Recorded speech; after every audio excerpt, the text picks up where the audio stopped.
আমরা যে আজান দিই পাঁচ ওয়াক্তের নামাজের জন্য, ফজরের আজান প্রথমে ইন্দোনেশিয়া থেকে আরম্ভ হয়। পৃথিবীতে এই আজান 1 মিনিটও 24 ঘন্টার মধ্যে বন্ধ থাকে না।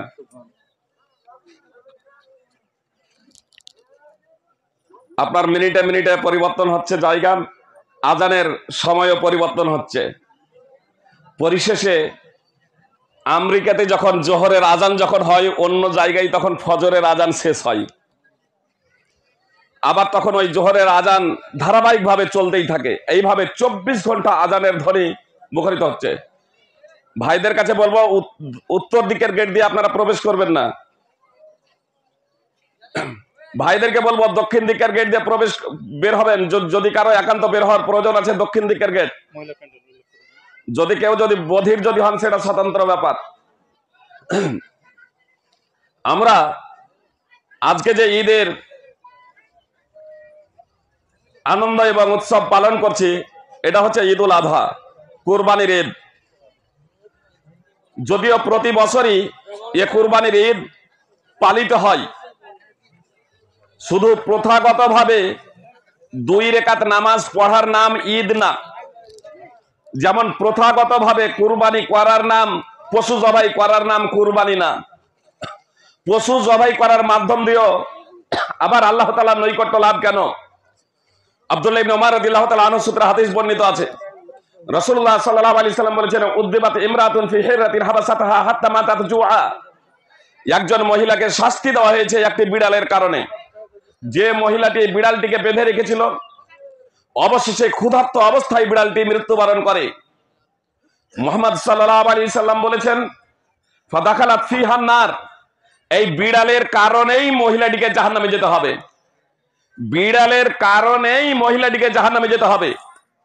বিড়ালের ভরণ পোষণের দায়িত্ব মহিলার ছিল না, লালন পালনের দায়িত্ব মহিলার ছিল না। মহিলাটি বিড়ালটিকে লাঠিতে পিটিয়েও মেরে ফেলেনি, বেঁধে রেখেছিল। যখন বেঁধে রাখলো, তার ভরণ পোষণের, লালন পালনের, পানাহারের দায়িত্ব মহিলার উপরে বর্তালো। কিন্তু সে যথার্থভাবে তার সেবা যত্ন করেনি, পানাহার করায়নি। পরিশেষে ক্ষুধার্ত অবস্থায় মৃত্যুবরণ করে। এরই পরিণামে তাকে জাহান্নামে যেতে হবে। তো একটা বিড়ালকে মারার কারণে যদি আজ এই ঈদের দিনে প্রায় কোটিরও ঊর্ধ্বে পশু জবাই হচ্ছে সারা পৃথিবীতে। আপনার কুরবান বৎসরের 2 দিন 3 দিন চন্দ্ররেখাকে, চন্দ্রের উদয়স্থলের ভিন্নতাকে কেন্দ্র করে, যেমন এবার সারা পৃথিবীতে 2 দিনে ঈদ হচ্ছে। কুরবান 3 দিনে হয়। এই 2 দিনে বা 3 দিনে সারা পৃথিবীতে 1 কোটিরও বেশি পশু জবাই হচ্ছে। এই পশু জবাইয়ের মাধ্যম দিয়ে আবার আল্লাহ তাআলার নৈকট্য লাভ, পশু জবাইয়ের মাধ্যম দিয়ে আবার আল্লাহ তাআলার সন্তুষ্টি। ভালোভাবে জেনে রাখুন, কুরবানির পশু পুলসিরাত পার করবে এই মর্মে বর্ণিত হাদিস প্রমাণিত নয়। কুরবানির পশমে পশমে নেকি পাবেন, এ মর্মে বর্ণিত হাদিস প্রমাণিত নয়। সিং খুর নিয়ে কিয়ামতের দিনে উপস্থিত হবে, এ মর্মে বর্ণিত হাদিস সহি নয়। মাংস তো আমরা দৈনিক খাচ্ছি, আবার এই ঈদের দিনে কোটি পশু জবাই করার মাধ্যম দিয়ে আল্লাহ তাআলার সন্তুষ্টি, ইয়ে আবার কেমন বিধান? আসলে এই বিষয়টা যদি জানতে হয়, তাহলে আমাদের ফিরে যেতে হবে কুরবানির ইতিহাসে। কুরবানির ইতিহাসের ভিন্নতা আপনারা শুনেছেন, বিস্তারিত সময় নেই এখন আলোচনা করার। আমি শুধু আপনাদের এতটুকু বলি, আদম আলাইহিস সালামের যুগেও কুরবানি ছিল, কিন্তু তখন তার কুরবানির পদ্ধতি ভিন্ন ছিল। আমরা যে কুরবানি করছি, এ কুরবানি যদি আমরা পবিত্র কোরআন এবং সুন্নাহ যদি অধ্যয়ন করি, তাহলে বিষয়টা আমরা স্পষ্টভাবে বুঝতে পারবো যে মূলত এটা ইব্রাহিম আলাইহিস সালামের যুগ থেকে চলে আসছে। তো ইব্রাহিম আলাইহিস সালাম যে কুরবানি করেছিলেন, সেই কুরবানিটা তো প্রথমত আমাদের এই পশুর উপরে নয়, পশু জবাইয়ের মাধ্যম দিয়ে না। তিনি তার পুত্রকে জবাই করার জন্য প্রস্তুত হয়েছিলেন। স্বপ্নে মারফতে, আল্লাহ তাআলার কাছে স্বপ্নে মারফতে অবগত হয়ে তিনি পুত্রকে জবাই করার জন্য প্রস্তুত। পুত্র জবাই হয়ে যাওয়ার জন্য প্রস্তুত। মিনার প্রান্তরে ইসমাইল আলাইহিস সালামকে নিয়ে গিয়েছিলেন, একমাত্র পুত্র। বৃদ্ধ বয়সে 86 বছর বয়স হয়ে গেছে, আর সেই অবস্থায় পুত্র লাভ করছেন।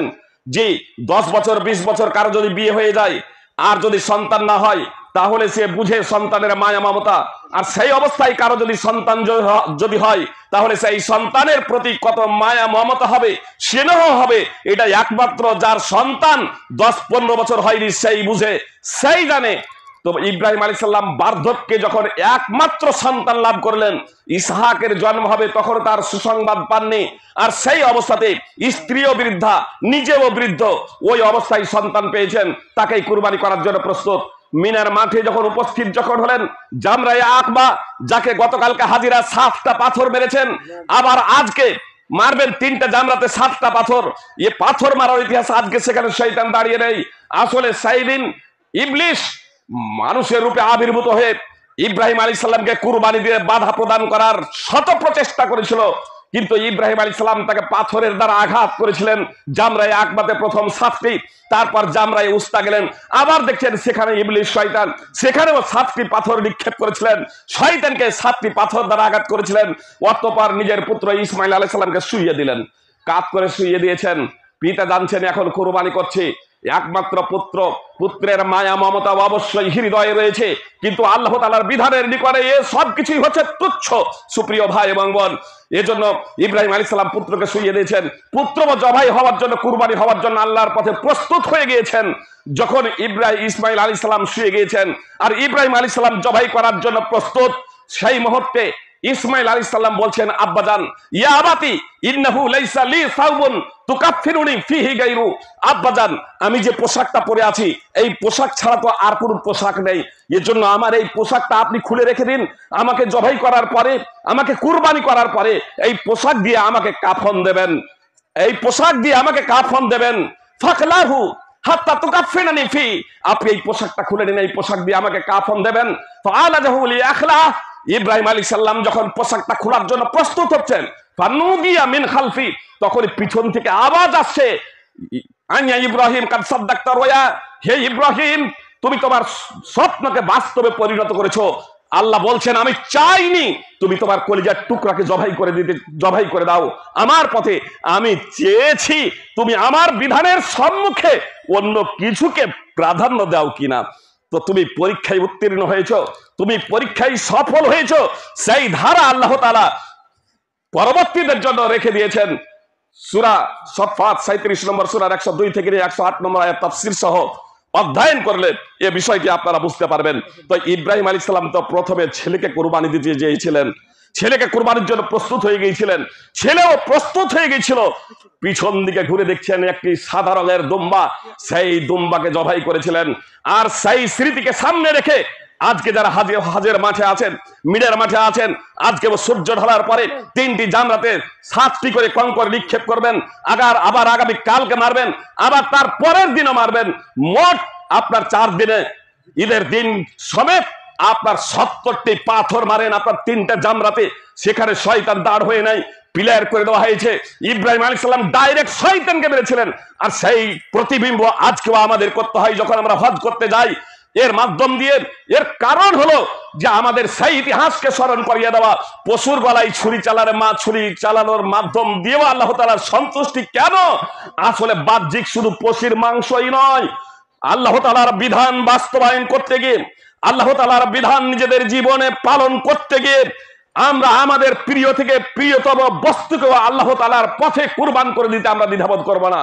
এই শিক্ষাই হচ্ছে মূল শিক্ষা কুরবানি থেকে, এই শিক্ষাই হচ্ছে মূল শিক্ষা কুরবানি থেকে।